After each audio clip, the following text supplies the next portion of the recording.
Rescatado de las aguas del Nilo y criado en el palacio, Moisés creció rodeado de lujos y poder. Aunque su sangre era hebrea, su vida transcurría entre los grandes salones de Egipto, vistiendo como un príncipe y disfrutando de los privilegios de la corte. Pero mientras el esplendor lo rodeaba, en su interior comenzaba a despertarse un llamado que cambiaría su destino. En esta segunda parte de su historia, veremos cómo Moisés, enfrentado a su verdadera identidad y al sufrimiento de su pueblo, tomará decisiones que lo llevarán a huir de Egipto, dejando atrás la vida de lujo para iniciar el camino que lo convertirá en el libertador de Israel. Moisés pasaba sus días entre entrenamientos de combate, lecciones con sabios, juegos estratégicos en los patios de mármol. Caminaba junto a los príncipes, saludaba a sacerdotes, discutía con arquitectos sobre templos y pirámides, pero por las ventanas, a lo lejos, Moisés veía algo que los demás fingían no notar: hombres encorvados, mujeres agotadas, niños cubiertos de barro. No tenían nombres, solo números. Eran los hebreos, su pueblo. Aún no entendía por qué su corazón se agitaba al verlos. Pero, cada día, ese temblor interior crecía. Y aunque el palacio seguía en calma, dentro de él, algo comenzaba a romperse. Un tiempo después, y luego de mucho guardarse el resentimiento por los malos tratos a ese pueblo, Moisés ya no pudo más. Abandonó por unas horas los salones del palacio, las alfombras, los perfumes, y salió al lugar donde nadie miraba las obras de los hebreos. Durante uno de sus recorridos, un capataz levantó el látigo y lo descargó sin piedad sobre un joven que apenas podía sostener una carga. El hebreo, tirado en el suelo, jadeando, sobre él, el capataz egipcio descargaba una y otra vez el látigo, con furia, sin medida. El hombre no se defendía, solo gemía. Moisés observaba con rabia, largamente contenida. Se le subió al pecho como fuego. Miró alrededor. No había nadie cerca, ni testigos, solo polvo, sol y silencio. Entonces corrió hacia el egipcio y lo golpeó con toda su fuerza. Una, dos veces, hasta que el cuerpo cayó sin vida sobre la arena. Lo enterró con las manos, rápido, respirando agitado, pero aunque ocultó el cadáver, ya no podía esconder lo que había despertado dentro de él. Al día siguiente, Moisés volvió a salir. Esta vez vio a dos hebreos discutiendo. Se acercó e intentó detener la pelea. ¿Por qué golpeas a tu compañero?, le dijo al que agredía. Pero el hombre lo miró con desdén y le respondió: ¿Quién te ha puesto por jefe o juez sobre nosotros? ¿Acaso piensas matarme como mataste al egipcio? La sangre de Moisés se heló. Lo que había hecho no era un secreto. Había sido visto. Lo sabían. El miedo lo envolvió. ¿El faraón también lo sabría? Y con eso, su vida en Egipto había terminado. Moisés no esperó a confirmarlo. Sabía que su vida ya no estaba segura. Esa misma noche, con mucho temor y la mirada fija en el horizonte, abandonó el palacio en silencio, sin guardias, sin despedidas, sin volver la vista atrás.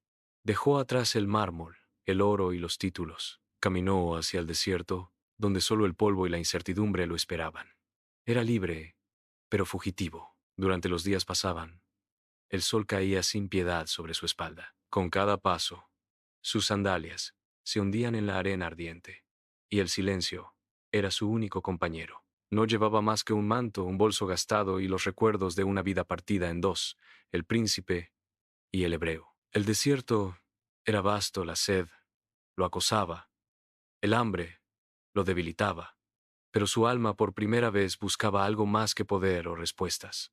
Buscaba propósito. Y entonces, al llegar a las tierras de Madián, encontró un pozo y una nueva historia por comenzar.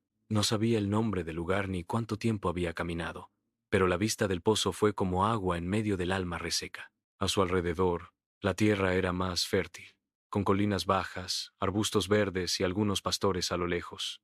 Era distinto al árido camino que había dejado atrás. Allí se detuvo, exhausto, con el rostro cubierto de arena y los labios agrietados. No sabía que ese lugar sería más que una pausa. Sería un nuevo comienzo. Aquel pozo no solo calmaría su sed, sino que sería el punto de encuentro con un pueblo desconocido, con una familia que lo acogería y con una mujer que, sin saberlo, compartiría su destino. En Madián, Moisés ya no era príncipe, ni fugitivo. Era un hombre solo, pero a punto de ser transformado. Apenas había llegado al pozo, cuando vio que se acercaban unas jóvenes con rebaños. Eran 7 hermanas, hijas del sacerdote de Madián. Venían cada día a sacar agua para dar de beber a los animales de su padre. Pero detrás de ellas llegaron unos pastores. Las empujaron, las hicieron a un lado, intentando echar primero sus propios rebaños. Moisés observaba. No llevaba espada, ni armadura, ni nombre, pero algo en él no había cambiado. La justicia aún le ardía en el pecho. Se levantó, enfrentó a los pastores, los reprendió y los obligó a retirarse. Luego, sin decir mucho, ayudó a las jóvenes a sacar agua y dio de beber a los animales. No esperaba nada a cambio. Solo hizo lo que creía correcto. Las hijas de Jetro regresaron apresuradamente a casa, sorprendidas por la ayuda recibida. Al enterarse de lo ocurrido, su padre no tardó en enviar por aquel desconocido. Moisés seguía junto al pozo, agotado por el viaje, pero en aquella llanura encontraba por fin un respiro. Fue recibido con hospitalidad. Le ofrecieron comida, refugio y descanso. No preguntaron demasiado sobre su pasado, solo le ofrecieron lo que tenían: paz, sombra y un lugar donde empezar de nuevo. Día tras día, Moisés fue ganando la confianza de la familia. Trabajaba con humildad, guiaba los rebaños por los valles de Madián y compartía silencios con los hombres de la tierra. Su vida, antes rodeada de mármol y oro, ahora se llenaba de polvo, pasto seco y cielos estrellados. Con el tiempo, Jetro vio en él a un hombre digno, fuerte y justo. Le dio por esposa a Séfora, una de sus hijas, y así Moisés dejó de ser un fugitivo errante para convertirse en esposo, pastor y padre. Pero aunque sus días transcurrían con calma, algo en su interior seguía inquieto. Había encontrado refugio, pero su propósito aún dormía. Pasaron los años.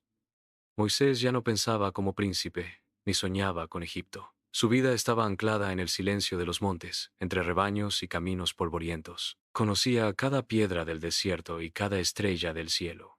Sin embargo, algo dentro de él seguía encendido, como una pregunta sin respuesta. Una mañana, al amanecer, Moisés llevaba el rebaño de su suegro Jetro por los parajes más remotos del desierto. Había cruzado el árido valle y se había internado al otro lado del desierto, hasta llegar a Horeb, llamado también el Monte de Dios. El paisaje era pedregoso, silencioso, quebrado por escarpas rojizas y arbustos resecos que apenas resistían el viento seco. Mientras buscaba pasto fresco para las ovejas, sus pasos lo guiaron a un rincón solitario de la ladera. Allí, entre rocas oscuras, sobresalía una zarza común, pero envuelta en llamas. El fuego ardía con intensidad, y sin embargo las ramas no se consumían. El contraste era imposible de ignorar. En aquel suelo donde todo se deshacía bajo el sol, esa zarza permanecía intacta, ardiendo sin perder una sola hoja. Aquella visión extraordinaria marcaba el umbral entre la rutina del pastor y el llamado divino que cambiaría la historia de Israel. Con la mirada fija en la zarza, Moisés se acercó, intrigado. En medio del silencio del desierto, su razonamiento fue simple, humano. Iré y veré esta gran visión. ¿Por qué causa la zarza no se quema? Pero aquel acto de acercarse no era solo curiosidad. Era el primer paso hacia su encuentro con Dios. Cuando el Señor vio que Moisés se acercaba para mirar, lo llamó desde el fuego con una voz que no era de hombre, sino eterna. Moisés, Moisés. Y él respondió, heme aquí. Entonces vino la advertencia sagrada. No debía acercarse más. Ese lugar, que parecía desierto, era ahora tierra santa. Debía quitarse las sandalias, porque donde Dios habla, todo se transforma. Ya no estaba solo. Ya no era un pastor entre ovejas. Estaba en presencia del Dios de Abraham, de Isaac y de Jacob. Moisés cubrió su rostro. El mismo que había enfrentado a faraones y pastores, ahora temblaba. No podía mirar. El miedo, la reverencia y algo más profundo lo invadían. El reconocimiento de que su vida, desde el Nilo hasta Madián, había sido guiada por una mano que ahora hablaba desde el fuego. Desde el fuego, la voz continuó. Ya no era solo una presencia sagrada, era un envío, una misión. Dios le habló de su pueblo, de sus sufrimientos, de los clamores que habían llegado hasta el cielo. Las cadenas de Egipto no eran ignoradas. El dolor de los hebreos, no pasaba desapercibido ante el Dios de sus padres. He visto la aflicción de mi pueblo.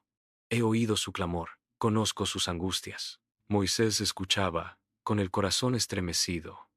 Cada palabra era como un eco de su propia historia, de lo que había visto y sentido antes de huir.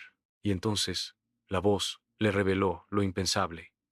Ve, porque yo te envío a Faraón, para que saques de Egipto a mi pueblo, los hijos de Israel. El desierto tembló en su alma. Él, ¿regresar a Egipto? ¿Enfrentar al Faraón? Ya no era príncipe, ni joven, ni fuerte.